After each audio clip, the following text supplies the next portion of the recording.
This is Eric P. Martin here, and it is January the 5th, 2026. This is the weekly book club, the Learning Nutrition Network, where we're covering the book, The Case for Keto by Gary Taubes. And I'll be covering chapter 2, Fat People, Lean People.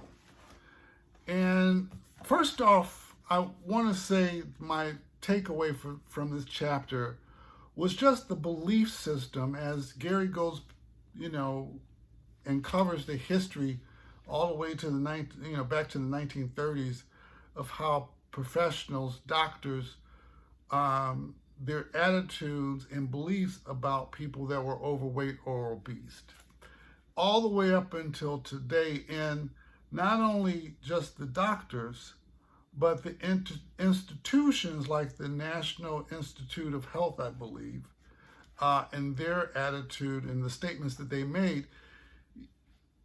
He's made a comment that it would make you gasp how they thought about people that are overweight or obese.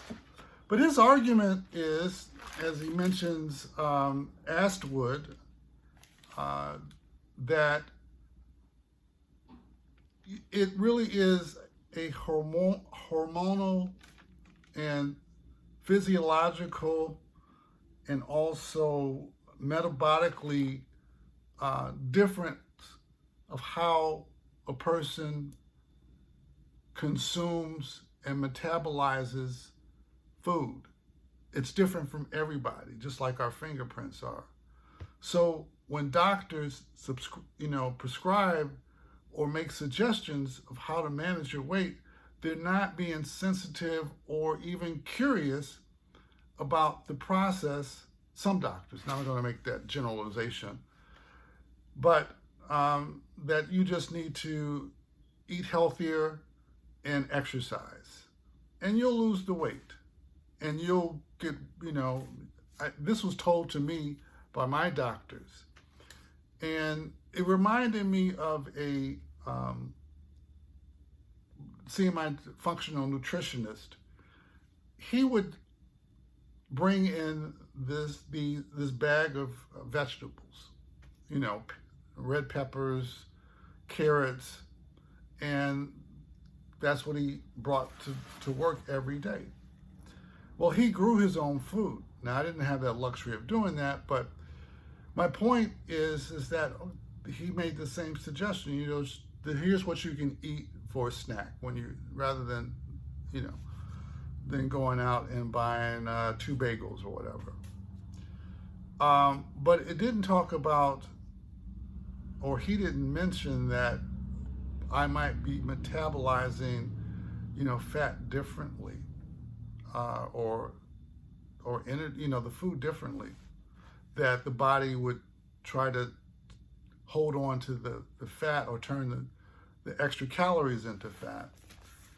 And the other takeaway was just how the governments, these people of influence, doctors that were specialists in their field, would influence the government to say the same thing that they were. And he gives an analogy of there was a subcommittee meeting where a senator says, hey, this senator I've watched eat, 2 scoops, double scoops of ice cream, cake, pie, mashed potatoes, and won't gain, any weight at all. And I eat it, and I have to eat this.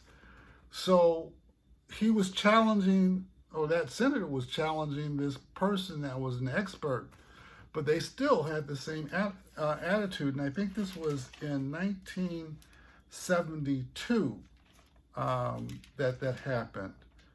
And I'm just trying to, 1977, Henry Bellman, the senator from Oklahoma, was his name. And so that is also, the NIH, National Institute of Health. This is their quote: people who have obesity are likely eating more many more additional calories. That was the attitude. And so that's the kind of takeaway that I got from the book, is that the medical community, some doctors, medical community, and institutions have a belief system that hasn't changed in almost 100 years. So that is it for this week. I want to announce that the weekly book club will be on Zoom at 7 o'clock on Mondays. I'll leave a link in the description. And also, just to help support this mission that I have to raise the nutritional awareness on the YouTube channel, and just by the community of the Learning Nutrition Network, any purchases that you make on the Live Good products on my product page, healthwitheric.com, or you can click that link, will help support the mission. So thank you so much, and see you next week. Hope that you join me in the Zoom book club. Take care.